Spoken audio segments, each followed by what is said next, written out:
Assalamualaikum, hai teman-teman, selamat pagi, siang, sore, dan malam hari. Kembali lagi di podcast Celoteh Yori yang bahas tentang sex and relationship. Hai teman-teman, apa kabar? Aku harap teman-teman berada di kondisi yang sehat walafiat dan bahagia. Nah, pada kesempatan kali ini adalah episode tentang sex talk yang bahas tentang genital piercing atau tindik kelamin. Nah, episodenya agak sensitif sih, tapi aku akan membahas tentang dinamikanya dan apa sih yang kadang orang tuh penasaran. Dan aku pernah beberapa hari yang lalu nge-share tentang foto-foto tindik kelamin, dan di responnya di teman-teman di IG story aku, responnya tuh ngeri, jijik, dan tapi ada seorang juga yang memang mereka berlaku tindik tapi memberikan respon yang lebih positif. Nah, itu ada hal yang kayaknya patut kita bahas deh lebih lanjut. Nah, sebelum kita bahas ke hal yang lebih spesifik lagi, ikutin terus ya podcast Celoteh Yori kali ini. Ya, sebelum kita masuk ke topik tentang genital piercing, ada baiknya kita membahas dulu piercing yang secara general atau secara umumnya. Nah, kalau di Indonesia sendiri, tindik itu seakan seperti sesuatu yang umum bagi perempuan ya, apalagi anak bayi perempuan itu udah langsung ditindik walaupun tanpa konsen. Karena itu menjadi simbol atau identitas tersendiri. Oh, ternyata kalau yang telinga ditindik itu adalah perempuan gitu. Jadi itu dianggap sesuatu yang wajar. Tapi pada kesempatan kali ini kita membahas tentang tindik yang dilakukan oleh orang dewasa, ya, yang ibaratnya itu sudah dilakukan dengan kesadaran. Nah, tindik itu identik dengan apa coba? Dengan salah satunya adalah sambungannya ada tato, atau bisa juga dengan modifikasi tubuh atau body modification. Nah, itu tuh kayak seringkali ini adalah dua hal yang berkaitan. Kadang ada orang yang tindikan tapi nggak tatoan, begitupun juga sebaliknya. Tapi juga ada yang tindikan dan juga ada tatoan. Nah, apa sih yang membuat ini berkaitan? Yes, itu adalah salah satunya adalah tentang rasa sakit, ya kan? Karena teman-teman percaya atau enggak, proses tindik itu menggunakan jarum, ya kan? Tindik dan tato itu kan menggunakan jarum, dan di situ memunculkan rasa sakit. Tapi bagi mereka yang melakukan tindik sekali atau piercing sekali, itu ada beberapa yang ketagihan. Aduh, kok kayak pengen lagi deh di area sini, di area situ. Kemudian juga tato kayak gitu loh. Nah, kita akan membahasnya sebelum kita membahas lebih spesifik tentang genital piercing ya. Ini ada seorang pakar body piercing dan juga kandidat PhD dalam psikologi seni tubuh yang bernama Hunter Thomas. Kita sebut aja Om Thomas ini mengungkapkan bahwa setelah mereka itu orang yang melakukan piercing itu bisa menaklukkan kegelisahan setelah berhasil melalui dan sembuh dari tindikan pertama, maka akan menjadi lebih tertantang dan siap pada tindikan yang berikutnya. Ya, karena semakin tubuh banyak terpapar oleh peristiwa atau rangsangan di area tubuh tertentu, maka akan semakin tidak terlalu menakutkan sebelumnya. Ya, jadi di sini ada proses belajar ya, gengs. Karena di awal itu pasti kan ada rasa takutnya, ada rasa khawatirnya, ada rasa mengandai-andai, aduh nanti sakitnya kayak gini banget kayak. Tapi begitu udah dilakukan, oh ternyata begini doang kayak. Jadi ada proses belajar yang dari peristiwa yang sebelumnya atau dari piercing sebelumnya.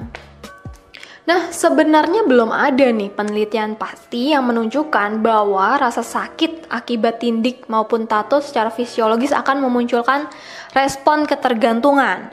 Tapi Om Thomas ini curiga bahwa beberapa orang memilih untuk tambah tindik atau tato itu karena cenderung tertarik pada prosesnya. Sehingga secara nggak langsung itu dapat dikatakan sebagai pencapaian pribadi dan soal identitas diri dibandingkan suatu patologi kecanduan.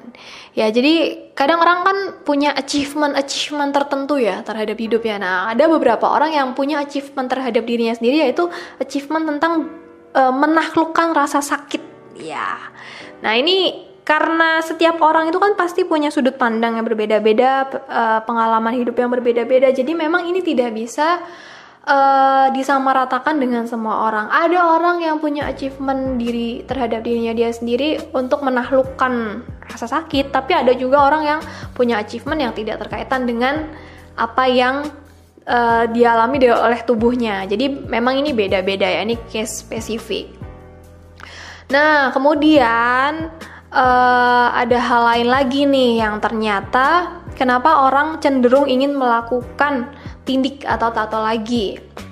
Nah, terdapat suatu dinamika yang terjadi dalam otak ketika seseorang mendapatkan tindikan. Ketika fisik mendapatkan suatu rangsangan yang intens, terutama berupa stres dan rasa sakit, maka otak akan bekerja untuk melepaskan endorfin. Nah, kemudian endorfin ini akan berinteraksi dengan persepsi tubuh tentang rasa sakit, sehingga memunculkan sensasi seperti mirip dengan opioid atau sejenis morfin atau oksikodon yang merupakan sejenis obat penghilang rasa sakit. Nah, jadi ini nih sebenarnya ketika kita ditindik atau kita mendapatkan suatu rasa intens tertentu, ini tubuh ini akan memunculkan endorfin. Nah, endorfin ini adalah hormon untuk pelepasan stres dan untuk mendapatkan ketenangan kayak gitu. Jadi ini juga kayak semacam morfin kan tadi yang bilang, untuk menghilangkan rasa sakit kayak gitu. Nah, jadi sebenarnya apakah rasa sakit itu menjadi efek ketagihan tertentu? Nah, ini masih nih menurut Om Thomas bahwa rasa nyeri memungkinkan kita untuk mengalami kesenangan dengan menghadirkan suatu kontras yang cukup untuk otak kita. Jadi kesenangan mungkin terasa menyenangkan, tapi itu tidak membuat kita bahagia tanpa membandingkannya dengan suatu yang menyakitkan. Jadi kadang kita itu nggak bisa tahu ini seneng atau enggak kalau nggak disandingkan dengan sesuatu yang kontras. Ada beberapa motif seseorang melakukan tindik maupun tato. Nah, yang biasa kita tahu adalah untuk identitas diri ya, ibaratnya untuk menjadi terlihat berbeda. Kemudian juga untuk menjadi daya tarik tertentu, biasanya daya tarik secara tanda kutip seksual. Nah, selain itu juga ada hal-hal lain seperti untuk mengembangkan daya tahan fisik, kemudian untuk menunjukkan afiliasi atau komitmen, mencari pencerahan spiritual bahkan, dan sebagai tanda perlawanan. Wah, simbol jadi.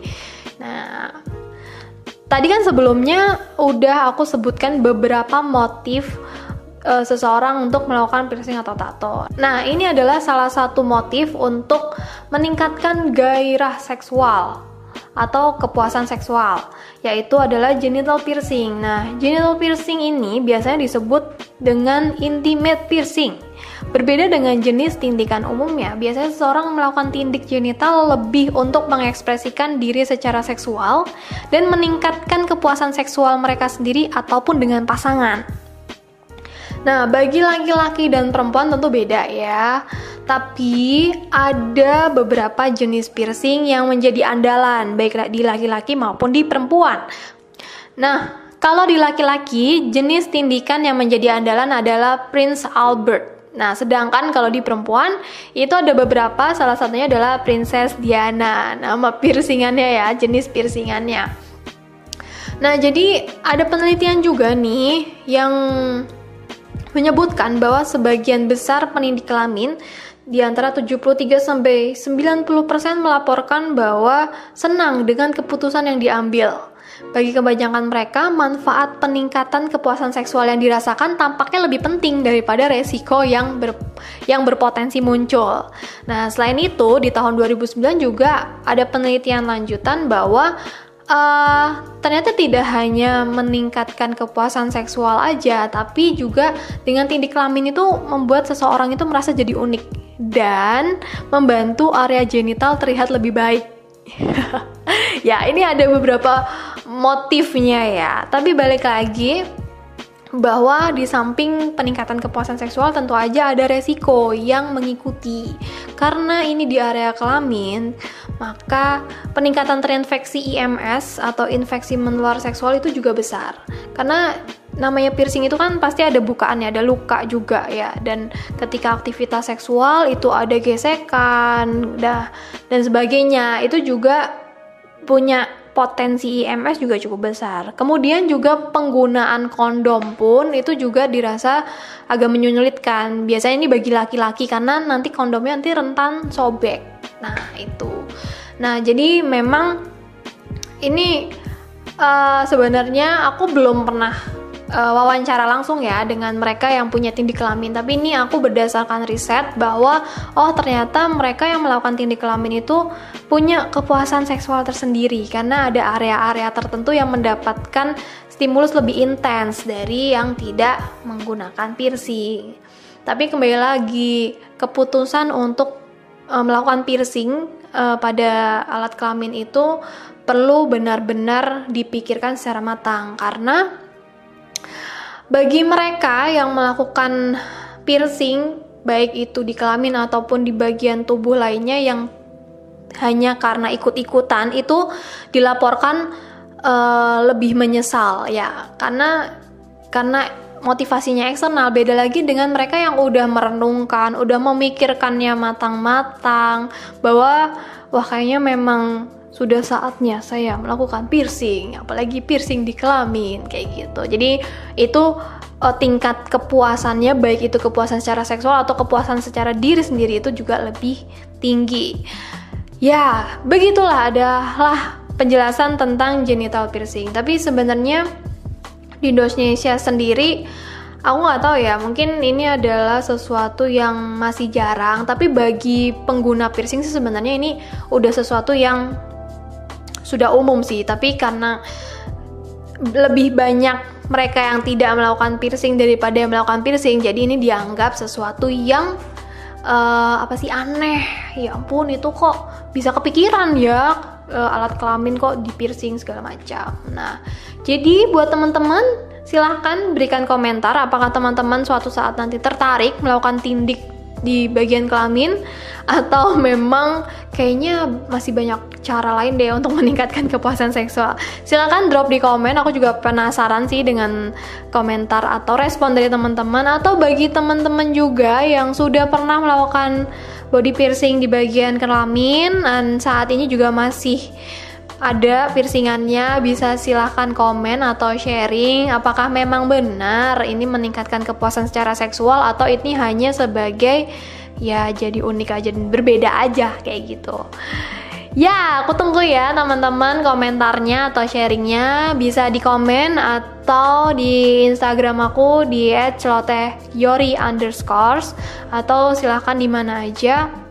Nah, aku merencana untuk memberikan secara gratis hasil riset, bukan hasil riset pribadi sih, kesimpulan hasil riset ini menjadi mini ebook. Silakan teman-teman kalau misalnya memang tertarik bisa masuk ke celotehyori.com, nanti search aja tentang ebook. Di situ nanti ada beberapa ebook yang sudah mulai aku upload. Tapi kalau misalnya ketika upload case ini sudah upload dan ebooknya belum upload, mohon maaf, nanti tetap aku susulkan, tetap aku beritahukan baik di IG ataupun di website aku bahwa ada ebook yang bisa kalian download secara gratis.